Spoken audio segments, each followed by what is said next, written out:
9월 27일 오늘 만나 성경 말씀은 사무엘하 6장 2절에서 5절입니다. 다윗이 일어나 자기와 함께 있는 모든 사람과 더불어 바알레 유다로 가서 거기서 하나님의 궤를 메어 오려 하니 그 궤는 그룹들 사이에 좌정하신 만군의 여호와의 이름으로 불리는 것이라. 그들이 하나님의 궤를 새 수레에 싣고 산에 있는 아비나답의 집에서 나오는데 아비나답의 아들 우사와 아요가 그 새 수레를 모니라.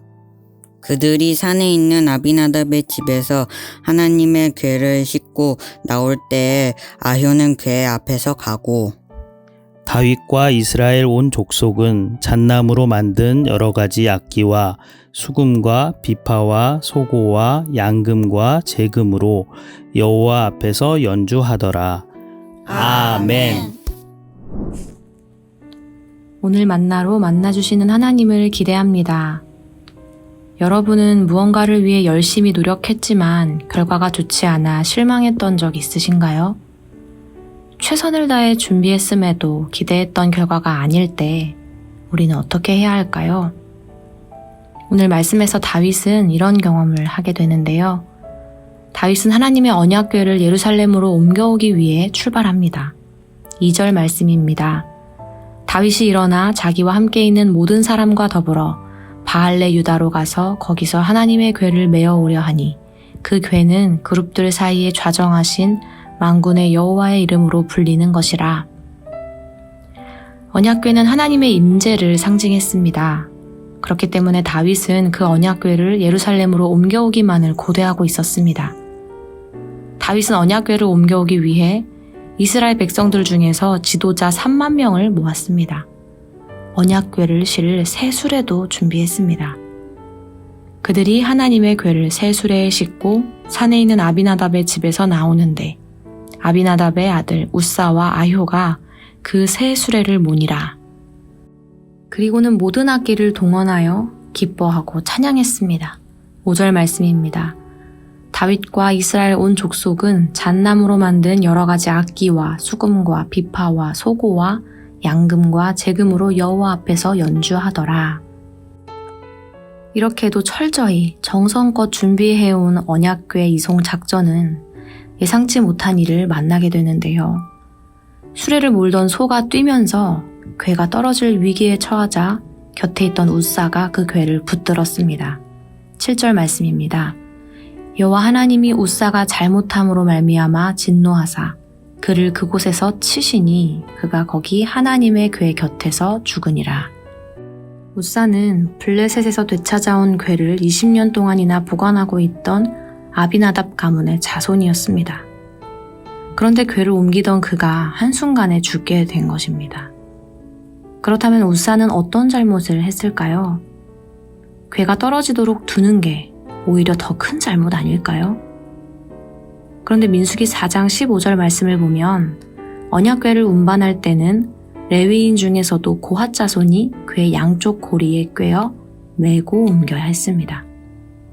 하지만 그들이 매는 일을 담당할지라도 아론과 그의 아들들 외에는 함부로 성물을 만지지 말아야 한다고 명령하셨습니다. 그러나 우사는 하나님이 명령하신 방법이 아니라 블레셋 사람들이 언약궤를 돌려줄 때 택했던 방법, 즉 수레에 싣는 방법을 택했고 결국 만져서는 안 되는 성물을 만지게 되는 잘못을 범하게 되었습니다. 이 모든 일을 준비하고 책임졌던 다윗은 우사의 죽음으로 인해 큰 충격을 받게 됩니다. 결국 다윗은 여호와의 궤가 어찌 내게 오리요 여호와를 두려워하며 언약궤를 예루살렘이 아닌 오베데돔의 집으로 보내게 되었습니다. 다윗은 언약궤를 옮겨오기 위해 열심히 최선을 다해 준비했습니다. 하지만 하나님께서 다윗에게 원하시는 것은 열심이 아닌 순종이었습니다.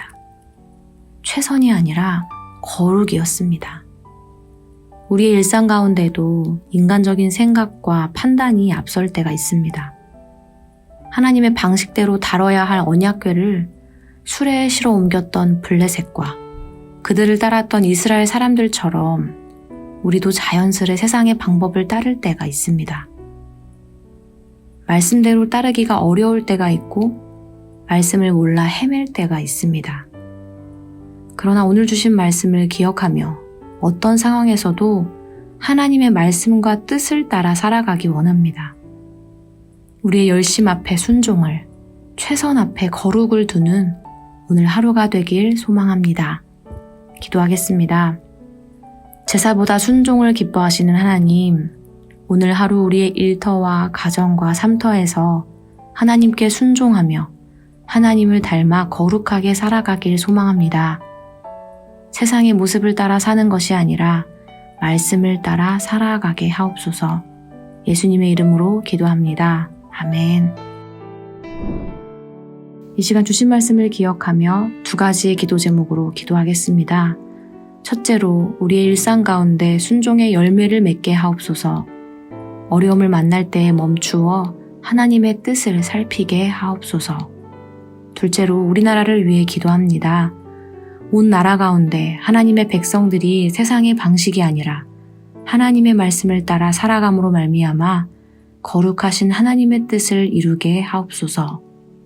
이렇게 기도하신 후에 개인의 기도 제목으로 계속해서 기도하겠습니다.